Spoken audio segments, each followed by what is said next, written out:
தூய்மை சடங்கை நிறைவேற்ற இயேசுவை எங்கு கொண்டு சென்றார்கள்? எருசலேமுக்கு. ஏன் குழந்தை இயேசுவை எருசலேமுக்கு கொண்டு சென்றார்கள்? ஆண்டவருக்கு அர்ப்பணிக்க.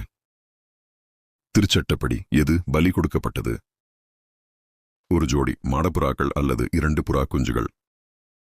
எருசலேமில் இருந்தவர் யார்? சிமியோன். சிமியோன் எப்படிப்பட்டவர்? நேர்மையானவர், இறைப்பற்று கொண்டவர்.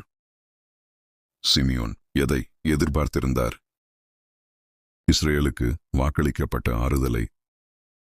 சிமியோனுக்கு தூய ஆவி என்ன உணர்த்தியது? மெசியாவை காணும் முன் அவர் சாக மாட்டார் என்று. சிமியோன் எதன் தூண்டுதலால் கோவிலுக்கு வந்தார்? தூய ஆவியின் தூண்டுதலால். சிமியோன் குழந்தை இயேசுவை கையில் ஏந்தி என்ன செய்தார்?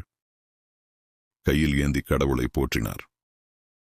உமது மீட்பை என் கண்கள் கண்டு கொண்டன என்று யார் கூறினார்? சிமியோன்.